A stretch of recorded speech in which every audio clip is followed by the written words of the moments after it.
लय जुना दोस्त आहे मला मी तुला घे तिघाची आता पार्टीतले साफ केल्या मी तिघांना. परभणीमध्ये ताकद आहे, मटेरियल आहे आपल्याजवळ, तर उपयोग चांगला घेतला पाहिजे. हे अधिवेशन कशासाठी? या अधिवेशनातून तुम्ही एक खुणगाट बांधून गेले पाहिजे. पक्षाचं काय होईल मी पाहिजे. मी पक्ष म्हणून माझी ताकद माझ्या गावात माझ्या सर्कलमध्ये वाढली आणि मीच नाही तर माझ्या कार्यकर्त्याला वाढवायला लागेल. आणि एवढ्या कोणता विरोधी येत होतं त्याला पराभूत केल्याशिवाय राहणार सगळे पराभूत झाला.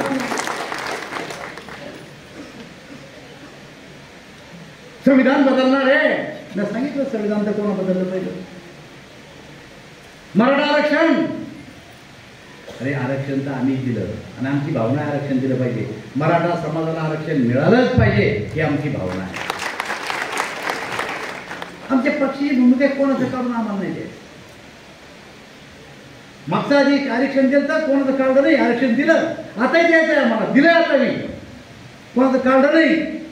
पण जे कोणी तुमचे निवडून आलेत ना मराठवाड्यातले किंवा महाराष्ट्रातले खासदार, त्याला समाजाने विचारलं पाहिजे की मराठा समाजाला तुम्ही आरक्षण देऊ म्हणताना मराठ्याला आरक्षण द्या असं नका म्हणू.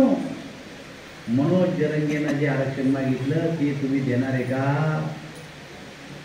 ते म्हणतात मराठ्याला ओबीसी समजा, तुम्ही मतं घेतले ना. माझा ते म्हणते मराठ्याला ओबीसी समजा, तुम्ही स्पष्ट करा ना ओबीसीतून देणार आहे कधी सध्या द्या म्हणून राहिले. आणि जर देणार असेल तर तुमच्या जाहीरनाम्यातही टाकायची हिंमत आहे का? तुमच्या पावर टाकते का? जर टाकलं तर माझी चालू झाली तुमच्याकडे मतलबी साबरे.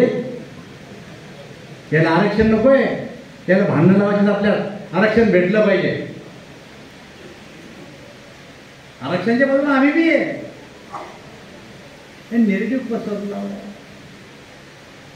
त्यामुळं कार्यकर्त्याला माझा सल्ला आहे की आज तुम्ही आपल्या मनाची खुणगाट बांधून स्वतःला दुरुस्त करा. पहिल्या स्वतःला दुरुस्त करा. बैठकीत बसल्यावर वातावरण कसं असलं पाहिजे, बैठकीतून जाताना वातावरण कसं असलं पाहिजे, बैठकीत येत्यावर वातावरण कसं असलं पाहिजे, खेळीमेळीचं वातावरण असलं पाहिजे. अरे आपल्याला काय नाही आहे पार्टीजवळ, कार्यकर्त्याचं मटेरियल आपल्याला आज आमचं काही नव्हतं.